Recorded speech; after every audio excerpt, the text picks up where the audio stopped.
안녕하세요. 반갑습니다. 리치고 TV의 김기현입니다. 송도부장입니다. 네. 자, 요즘 이제 부동산 시장의 하락기에 네네. 여러 이제 특징들이 좀 있잖아요. 맞습니다. 네, 그 중에 하나가 또 부동산 관련한 또 여러 이제 또 분쟁, 맞습니다. 소송, 네네. 이런 것도 정말 많잖아요. 엄청나죠. 그러니까요. 네, 네. 자, 그래서 이제 많은 분들이 이런 쪽에 이제 관심도 좀 많으신데, 그래서 오늘은 또 어떤 또 특별한 분을 또 모셨냐. 네. 자, 임대차 분쟁 관련 또 내용을 많이 또 다뤄주시는 변호사님을 모시고 네. 한번 이야기를 좀 나눠볼까 합니다. 네네. 네, 우리 박정두 변호사님께서 함께 자리하셨습니다. 반갑습니다. 안녕하세요. 박정두 변호사입니다. 네, 간단하게 우리 변호사님 소개를 좀 부탁드리겠습니다. 네, 저는 지금 서울 동부지방법원 앞에서 문정동이죠. 그 변호사 활동하고 있으면서 2018년경부터 제가 부동산 모임에 나가게 되면서 자연스럽게 부동산 관련된 각종 분쟁을 직접적으로 혹은 간접적으로 접하게 됐습니다. 그러면서 부동산에 자연스럽게 관심을 가지게 됐습니다. 우리 그 박정도 변호사님 같은 경우는 네. 이제 변호사인데 네. 부동산 투자를 직접 하시는 분이에요. 아, 그래요? 네. 그러다 보니까 아니, 얼굴이 딱 불편하게 생겼어요. 딱 봐도. 부티가 되죠. 네. 부티가 돼.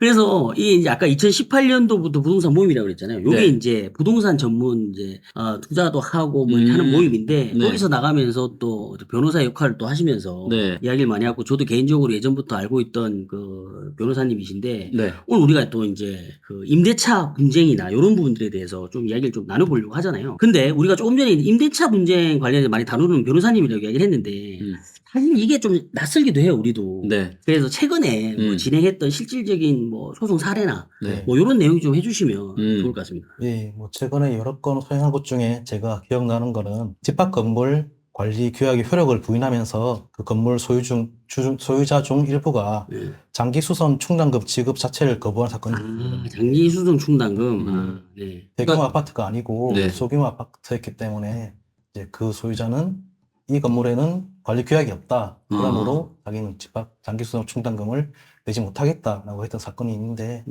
해당 소송에서 관리 규약이 있음을 증명하고 대표자도 적법하게 선임됐음을 주장해서 결국은 관리 규약대로 장기 수선 충당금을 받았습니다. 아니 근데 그 장기 수선 충당금 같은 경우에 우리가 이제 집을 거래를 하면서 이제 매수인이 매도인한테 이제 정리를 하는 거잖아요. 그렇죠. 근데 그게 금액이 그렇게 크진 않은데 그런 걸로도 소송을 합니까? 일단은 그 소유자분은 아파트 관리단의 존재 자체를 부인했기 때문에 존재 자체를. 대표자도 부인하고 존재도 부인하고 규약도 부인하고 관리단 자체를. 네, 그렇습니다. 그렇기 때문에 모든 거에 대해서 비협조적이었습니다. 그래서 수년 동안 내지 않아서 그 금액이 이제 뭐 수백만 원까지 쌓였기 때문에 그렇게. 그 관리단에서 계속 안 냈군요. 네. 이런 경우도 있구나. 특이하신 분이시네요. 그러니까요. 네. 자, 이제 그러면은 이게 임대차 분쟁이 생기는 케이스가 굉장히 많을 것 같은데, 뭐, 많은 케이스를 접해 보셨겠지만, 이 임대차 분쟁이 생기는 가장 큰 또 원인은 뭔가요? 최근의 경우에 국한해서 말씀드리자면, 이제 제가 직접 느끼기에는 전세가가 특히 뭐 보증금이 급등하고 급락했기 때문에 서로 간에 불신이 생긴 것 같습니다. 급등기에는 임대인들이 임차인을 내보내고 더 많은 보증금을 받기 위해서 갱신권 요구를 거부하면서 실거주 주장하고 그런 일들이 많았고요. 그리고 하락기에는 반대로 이제 집주인들이 보증금을 반환할 능력이 되지 못하자 역전세 나가지고. 그러자 임차인들이 보증금 반환을 적극적으로 요구하고 임차권 등기도 하고 심지어 전세 사기까지 고소하는 상황들도 있습니다. 아니 근데 방금 이야기했던 것 중에 우리 이제 또 역전세.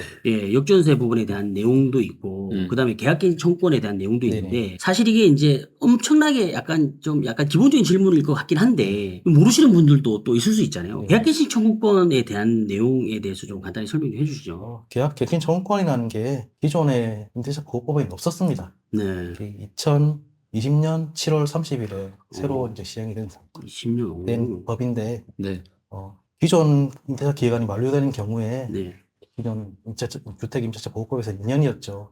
그때는 2년이 지나면 이제 임차인 입장에서는 더 이상 거주할 것을 주장하지 못하고, 이제 임대인이 나가러 가면 나가야 되는 입장이었는데, 2020년 당시에 뭐 부동산 전세금이 급등하는 시기여서 그런지, 광풍이 불었죠. 정부에서 입법을 했고, 이제 임차인들에게 명시적으로 1회에 한해서 이제 그 주택에서 계속 살겠다는 것을 주장할 수 있는 권리를 부여한 제도입니다. 아니 근데 이제 제가 이걸 여쭤봤던 이유 중에 하나도 뭐냐면 실질적으로 주택임대차 보호법에 의해서 계약갱신 청구권을 임대인이 아닌 임차인이 발효를 했을 때 한 번 더 2년을 살 수 있잖아요. 네. 근데 그게 싫어서 임대인들이 임차인들 막 무조건 나가라고 하면서 네. 할 때 네. 계약갱신 청구권을 쓰더라도 본인이 들어갈 경우에는 이게 안 네. 되잖아요. 네. 그걸 또 악용한 사례나 뭐 이런 것도 문제 많아서 네. 또 소송 걸리고 했던 사례들도 있었을 것 같은데. 네, 그렇습니다. 네. 이제 임대인 입장에서는 기본적으로 계약기간 만료 시 즈음해서 네. 이제 임차인에게 계약 종료를 통보하면 이제 임차인이 계약갱신 청구권을 행사합니다. 네. 그럴 경우에 임대인 입장에서는 본인이 실거주할 것을 주장해서 임차인에게 계약갱신 청구권을 행사 못하도록 할 수가 있었는데 네. 그런 경우에도 임차인이 나가지 않을 경우에는 임대인은 부득이하게 명도소송을 제기할 수밖에 없고 네. 이 소송 과정에서 임대인이 실거주할지 말지 여부를 최근 판례는 판사가 결정해라. 그전에는 임대인이 주장만 하면 네. 이제 판사 입장에서도 실제로 살지 말지를 임대인의 내심 의사까지는 알 수 없지 않습니까? 네. 그래서 보통은 임대인 편에서 이제 임차인 나가라고 판결을 많이 냈는데 네.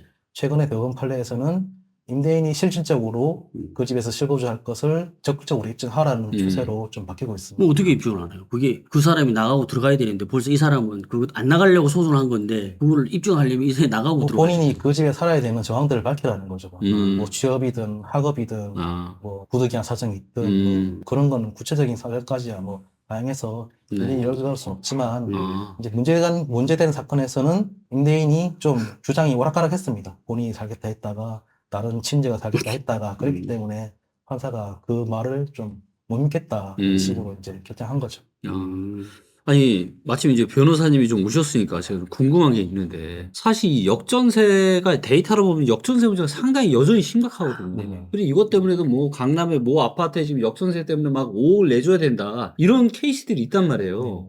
근데 그래서 이제 정부에서 또 그런 상황이면은 또 대출을 받아서 또 할 수 있게 해줬지만 대출도 다 받을 수는 없잖아요. 네. 그래서 이런 역전세 문제 때문에 집주인인데 내가 예를 들면 우리 송도 부자님한테 5억을 내줘야 돼. 근데 내가 한 3억밖에 없어. 근데 본인은 또 나가야 되고. 자, 이런 경우에 분쟁이 생길 수가 네, 있잖아요. 맞습니다. 그러면 이런 걸 어떻게 이거 해야 되는 거예요? 돈을 줄 수가 없어, 집주인이. 네네. 아무리 끌어모아도 돈을 못 줘. 그래서, 그러면은 내가 역월세를 주겠다.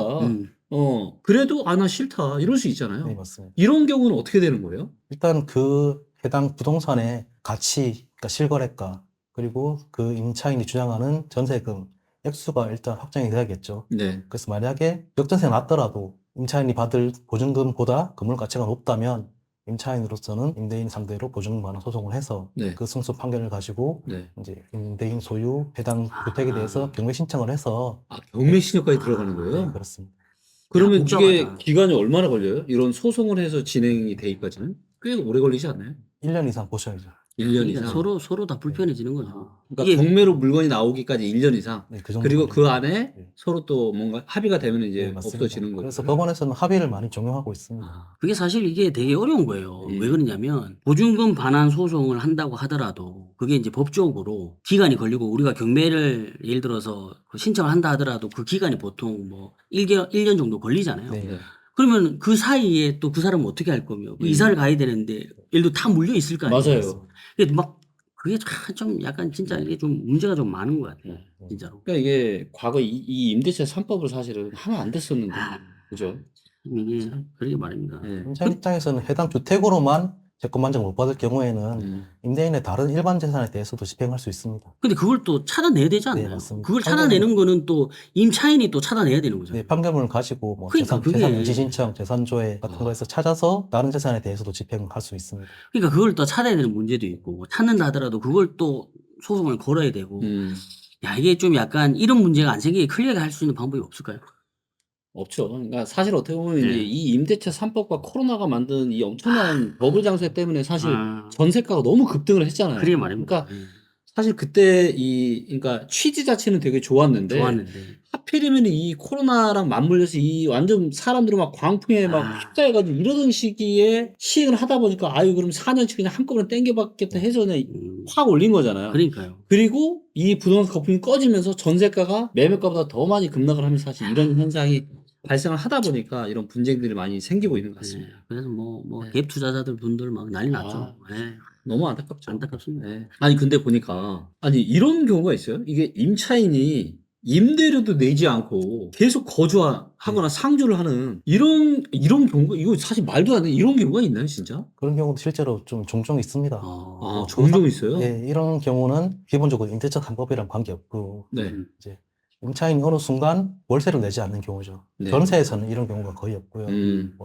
월세를 살다가 어느 순간부터 임차인이 연락도 안 되고 월세도 안 내고 관리비도 안 내고 와. 그때부터 이제 임대인으로서는 아무 방법이 없게 되는 거죠. 네. 왜냐하면 임대인이 강제로 그 집을 문 열거나 하면 또 형사적인 문제가 생기기 때문에 임대인 입장에서는 그 해당 보증금이 얼마나 남았는가 계산해서 빨리 소송을 하는 수밖에 없습니다. 이게 보통 한 3개월 밀리면 바로 소송해야 되죠. 그렇죠. 보통 주택은 2개월, 2개월. 상가는 3개월 그 정도면 바로 소송하는 게 좋습니다. 왜냐하면 마찬가지로 임대인 입장에서도 영도소송을 하게 되면 시간이 1년 이상 소요되는데 보증금 다 깔고 나서도 그렇지. 월세가 미납되면 현실적으로 임대인은 받을 방법이 없는 경우가 많습니다. 맞아요. 너무 많죠. 야, 그러니까 보통은 예를 들어서 임대료가 네. 죽을 경우에 이제 2달 안 들어왔다라고 하면 일단 내용 증명 바로 보내고 네. 그리고 나서 바로 이제 소송 준비를 들어가야 되잖아요. 이게 또 무시적 갱신을 두고도 많은 분쟁이 생긴다고 네. 하는데 이건 또 어떤 경우인가요? 묵시적 갱신이나 아까 말씀드린 계약갱신 청구권과 전혀 반대되는 상황이라고 보시면 됩니다. 계약갱신 청구권은 임대인이 계약 종료 통보했을 때 임차인이 적극적으로 본인이 살겠다고 하는 이제 그런 권리라면 묵시적 갱신은 임대인, 임차인 둘 다 그냥 모른 채로 그러니까 그냥 지나가는 되는 거예요. 경우에 법적으로 그냥 서로 모른 채 지나갔으니까 그냥 똑같은 조건으로 한 번 더 살아라 이런 식으로 만든 제도입니다. 그런데 너무 당연하게 이렇게 알고 네. 있잖아요. 그러니까. 예. 그런데 주택임대차 보호법에서 묵시적 갱신의 경우에 임대차 기간이 2년이라고 정했는데 그 바로 아래 조항에서 임차인은 언제든지 계약 해지를 통보할 수 있다.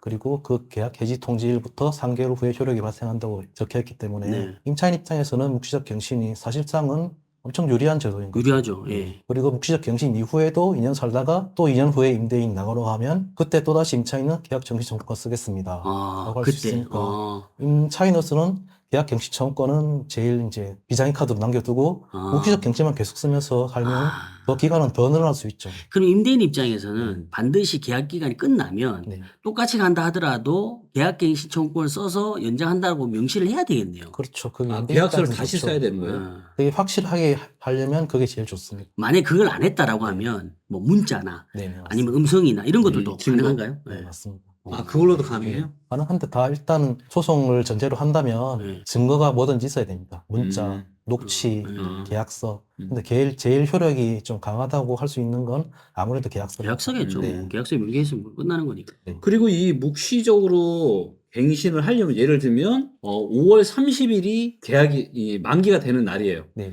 자, 그러면 이로부터 3개월 전이죠? 2개월 전입니다. 아, 2개월 전이에요? 6개월 전부터 2개월 전까지 사이입니다. 아, 그러면은 2개월이니까 3월 30일 이전에 네, 그렇습니다. 그 전에 집주인한테 얘기를 해서 네, 저 맞습니다. 여기서 그냥 아무 말도 안 하고 그냥 지나가면 묵시적 갱신이 되는 그렇죠. 거고. 그리고 이제 아까 6개월에서 3개월이라고 하는 거는 그 사이에 이야기를 해서 뭔가에 자기 의사를 이야기해야 된다는 얘기잖아요. 6개월에서 2개월 사이. 2개월 사이. 2개월 사이. 6에서 2개월 사이. 그 사이 이야기를 해야 된다는 얘기죠. 그 전에 그 사이에 어떤 의사표시가 왔다 갔다 하면서 뭐 보증금이나 월세 변경하겠다는 의사표시가 전달되면 이제 법원에서는 굳이 조건 변경이 되지 않으면 나가라는 문자를 구체적으로 보내지 않더라도 조건 변경 통지 자체를 그냥 그 모든 게 포함됐다고 해석해서 이제 묵시적 갱신이 될 여지는 없어지는 겁니다. 그럼 이거는 결국에는 임대인 입장에서는 묵시적 갱신을 만약에 자기가 피하려면 무조건 6개월에서 2개월 때는 이야기를 해야 되는 거고 네, 그렇습니다. 임차인 입장에서는 무조건 그냥 가만히 있어야 되는. 예, 임차인 입장에서는 뭐 나가겠다고 하면 보증 그 임대차 계약 기간 끝날 때 나가는 거고 혹시라도 본인이 가만히 있어서 묵시적 갱신시키고 나서도 그 갱신된 2년 안에서도 본인이 원하면 언제든지 3개월 전에 나올 수 있는 거죠. 야, 그럼 이렇게 되는 거네요. 6개월에서 2개월 사이에 만약에 임대인이 말을 못했다면 그 2개월 사이, 예를 들어 한 달만 남았을 때 생각이 나서 이야기를 했다 하더라도 그거는 계약갱신 청구권인 게 아니라 그냥 묵시적 갱신으로 넘어가서 오히려 그러면 4년이 아니라 6년이 될 수도 있네요. 거기서 한번 묵시적 갱신으로 네, 넘어가 버리고 네, 맞습니다. 4년차 될 때 다시 한번 계약갱신 청구 써버리면 네, 다시 6년 되는 거잖아요. 네, 아까 이야. 제가 좀 전에 말씀드린 게 예. 똑같은 내용입니다. 야, 그러니까 이게 어쨌든 임대인 입장에서는 무조건 그 기간을 좀 잘 봐야 되겠네요. 그러니까 만기가 돌아오기 전에 세입자한테 네, 뭔가 2달 전에 얘기를 해야 되는 거죠. 네네네. 야, 그렇구나. 그래야 최대 4년인 거고 네. 이거 안 하고 그냥 그죠. 깜빡하고 넘어가면은 이게 6년 되죠. 최대 6년인가 아니면 더 8년도 될 수가 있는 거예요. 그렇습니다. 네. 아 8년도 될 수가 있는 묵시적 거예요? 갱신 횟수 제한이 없습니다. 아 그러니까 묵시적 갱신으로 넘어가면은 계속 가는. 그때서부터 플러스 4년인 거잖아요. 플러스 2년씩 계속 가는 플러스 거죠. 2년씩. 네네네. 아, 야, 그러니까 이게 그리고 사실 마지막에는 계약갱신 청구권 또 쓸 수 있고. 또 쓸 수 네. 있습니다. 그러니까요. 네. 그러니까 4년인 거잖아요. 네. 그러니까 그걸 다 계산 잘해야 되는구나. 야, 이게 이게 참- 최근에는 임대인들도 혹시나 임차인이 나간다고 하는 걸 오히려 좀 두려워하는 경향이 있기 때문에 그건 맞아요. 예. 네. 오히려 묻지를 못하는 경향이 있습니다. 아, 맞아. 네. 그럴 수밖에 없죠. 예를 들어서 지금 뭐 역전세 났는데 네. 그렇죠. 예셔 주는 것만 해도 감사한데 네. 그거 뭘 이야기를 해? 네, 맞습니다. 네. 그 임대인이 계약이 만료됐는데도 이런저런 이유 아까 이야기한 것처럼 뭐 네. 전세금 안 돌려주고 하는 경우들도 있잖아요. 네, 그렇습니다. 근데 진짜 이럴 때는 진짜 뭐 어떻게 하는 게 좋아? 지금 이런 최근에 경우가 많죠. 네. 상당히 지금 많단 말이에요. 네, 그러니까. 네.